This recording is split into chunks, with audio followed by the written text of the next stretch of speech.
I speak to you in the name of one God, Father, Son, and Holy Spirit. Amen. Please be seated. Good morning.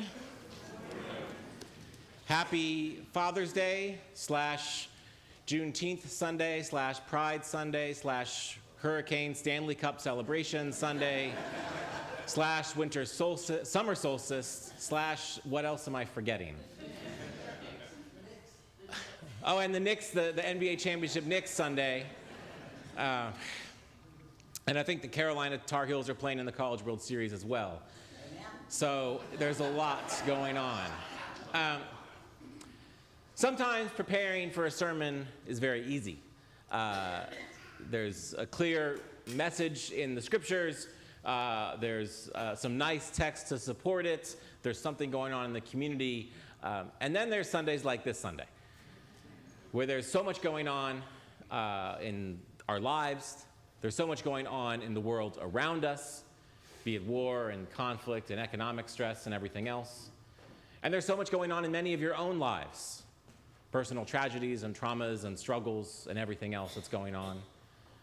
And then we get really helpful texts like, I came to put father against son and mother against daughter, which is great for Father's Day. And in the Old Testament, we have this really awful story of Sarah and Isaac and Ishmael and Hagar, probably like one of the top 5 worst parenting moments in the Bible. Don't worry, next week is the worst one. So, when we have these kind of challenging texts and challenging things going on in the world, sometimes it's better to start the sermon in a very different place. So instead, let's talk. Oh, I forgot also coming up, we're in the midst of celebrating America's 250th birthday, which we can add there, and the 4th of July coming up in 2 weeks. And since I won't be here for that, you'll get my 4th of July content as well. When you have all this, it's sometimes good to start in a very different, unexpected place. So let's start talking about The Godfather. I won't give you the whole litany of the Godfather movies, but if you have not seen the first movie, it opens with this famous line, I believe in America. And it's this dialogue between a recent Italian immigrant and the Godfather about how much this immigrant loves America, and yet America does not always love him back. And it's a powerful reminder of both what it means to be included in this project of America, and also the limits of that inclusion for people. There's another movie, not quite as famous, but that has a similar opening scene, and it's the movie called Avalon, and it's about a Jewish immigrant who comes to America on the 4th of July. And he lands in America, and he sees all of these lights as he's walking through the streets of Baltimore. He's seeing lights and fireworks and all this stuff going on, and he thinks it's the most beautiful place he's ever seen, that all these lights are just for him, right?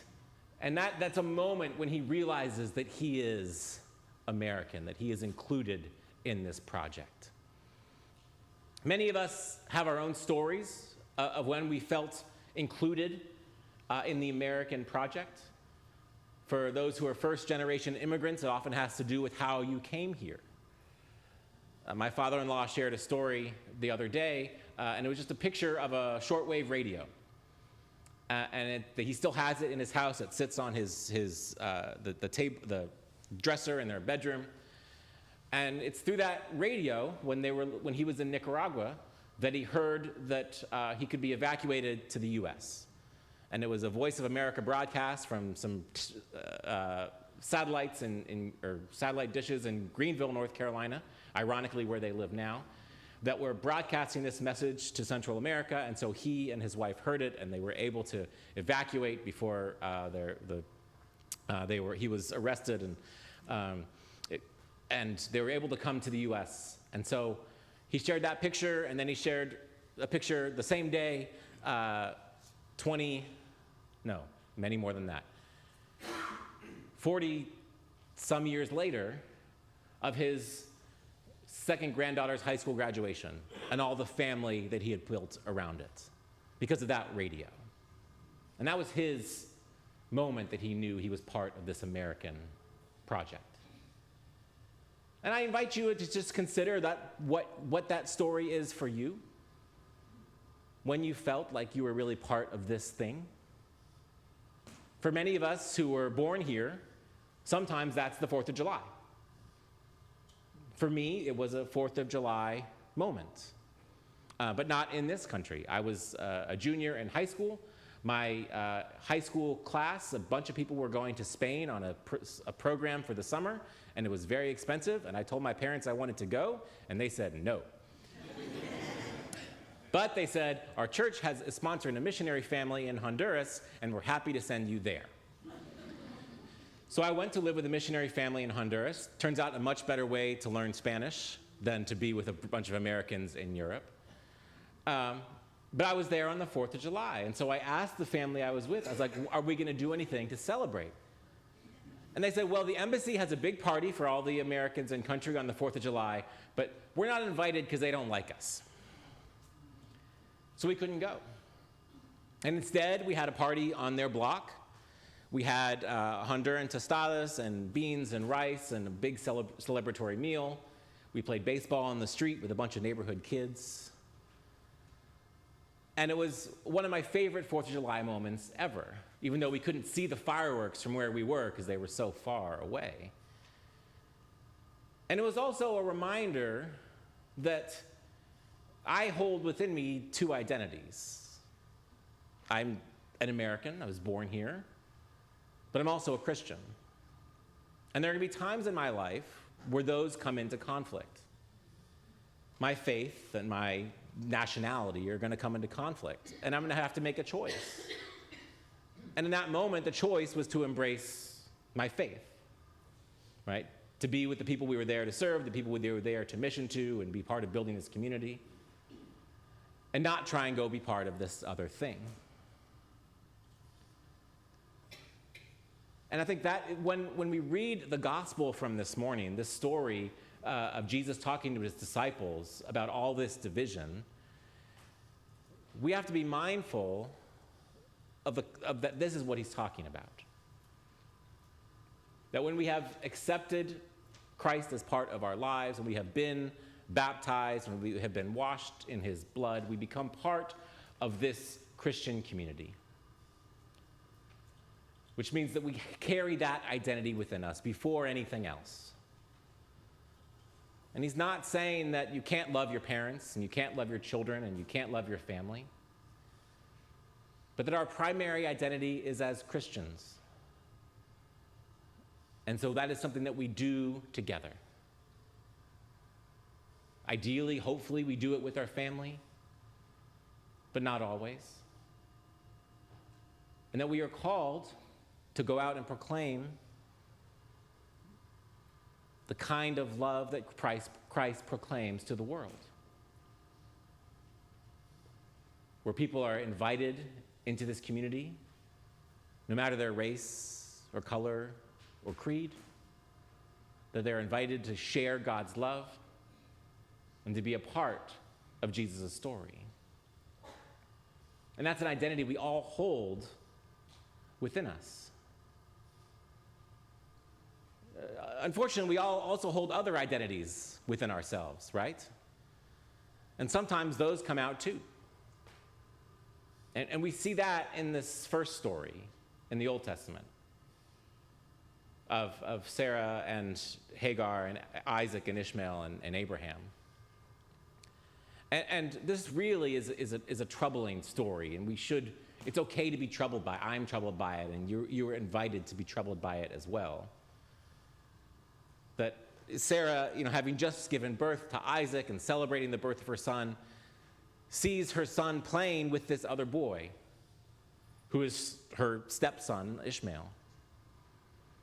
And Ishmael is Egyptian. He's the son of a slave woman. And she is bothered by this. And she asked Abraham to cast Hagar and Ishmael out, to throw them out into the wilderness. right? And that is a tough thing for us to hear. Tougher still that Abraham does it, right? And God gives kind of a, it's okay, I'll take care of them. But he's still a sense to this, which is a tough thing for us to read. And the translation that we have this morning says that Ishmael was making fun of Isaac. The King James translates it mocking Isaac. The NRSV, which we usually use, says playing with Isaac. The actual Hebrew word here that we're talking about is laughter, laughing. And in fact, it's the same word that is used to describe how Sarah responds when she finds out that she's going to be pregnant. Sarah laughs. And so she in some way is seeking to punish Ishmael and Hagar for this, having the same reaction to this reality that she had to the reality. And so she casts them out. And that story of being cast out, again, is a familiar one for us, particularly in this country. I used the example of Jackie Robinson as a child with the kids this morning. But we see this over and over, and so many people, including many people in our midst in the Episcopal Church, have been cast out of their own families. Sometimes for who they are, for who they love, for what profession they seek to go after, for how they seek to engage in the world. And maybe you are one of those people who has been cast out. And I suspect that if you are,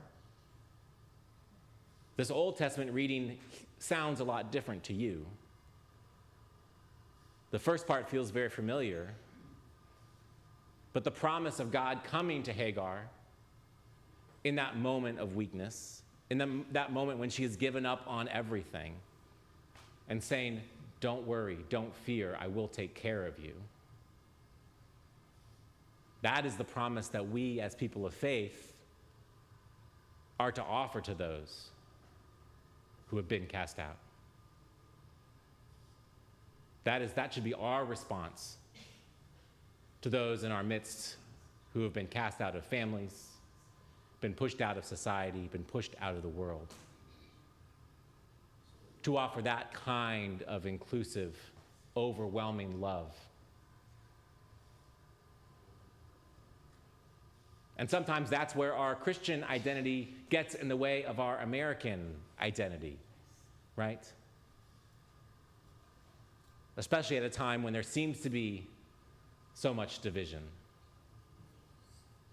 There is this kind of broader idea out there in the world, you may have heard about it online or in print or other places, of Christian nationalism.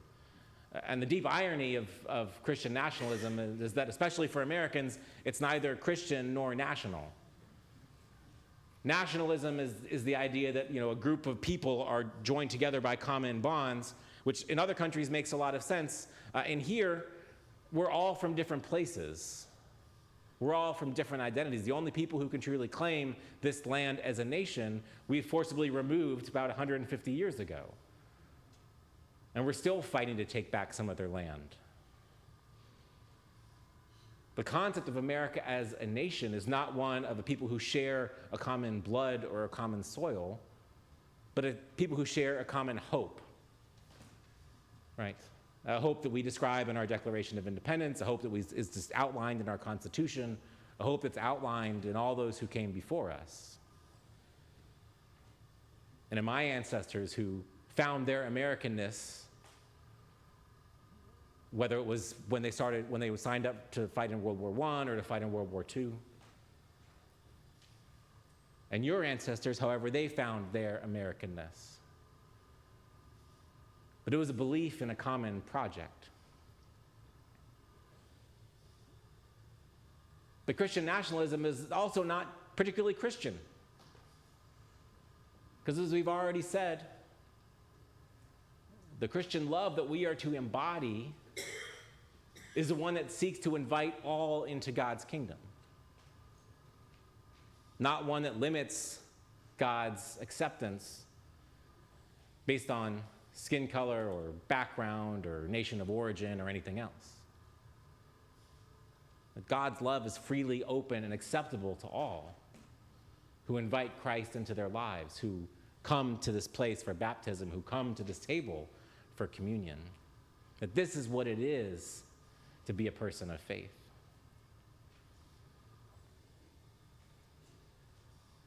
And so when we hear Jesus say something like, "I come not to bring peace, but a sword," it can be a little jarring because we sort of think of him as a Prince of Peace. And he talks a lot about peace. But he's also acknowledging that just pretending like everything is okay isn't actually peace. And if we look out in the world and we see a lot of unchristian behavior and we don't say anything about it, or more importantly, if we don't try and do something about it, then we don't have much to do with God's peace or with God's kingdom. Christ is inviting his disciples in this story, in the gospel, to go out and proclaim the gospel to the people. And as George reminded us last week, they're all going to go to very different places. Some are going to go to the zealots, some will go to the tax collectors, some will go to the fishermen, some will go to the farmers. Some will go to the elites, some will go to the poor. But they're all going to carry the same message of God's redeeming love. And we too are supposed to be ambassadors of that message to the world around us. To remind all those we come into connection with that Christ died on the cross for them, for us, so we could all be a part of this great communion. We all are part of Christ's body. No matter where we came from or where we're going, no matter who we are or who we love, no matter the color of our skin or the content of our character, God seeks to be in relationship with us. And the hope is that one day we are all joined together, right, in the great hereafter. There's lots of different images for what that heaven looks like. You may have your own images in your mind of what heaven will look like when we're all come joined together in the great hereafter. For me, it looks a little bit like the 4th of July scene from the movie The Sandlot. If you have not seen The Sandlot, please go watch it. I don't usually give those recommendations. But there's a scene where, you know, all the boys run out to play baseball at night, and they say they're going to have a night game. It's the only night game they can have a year because the fireworks are so bright in the sky they can play baseball at night, which again, probably not true, right? But it works in the movie, and it works in our imagery of heaven, right? That even at night we can do the thing we love the most. Even in the dark we can do the thing we love the most. And that team is a group of really oddly configured people, especially in like the 1950s, 60s when it's supposed to be set. Right? White and black and brown, athletic and not so athletic, rich and poor. They all have enough to eat as they run through this buffet of food and steal hot dogs and shove them in their faces before they get out and enjoy a game together. Right? That's what that works so, the image works so well in the movie because of what we all imagine America should be like. And yet we're pretty far from that today.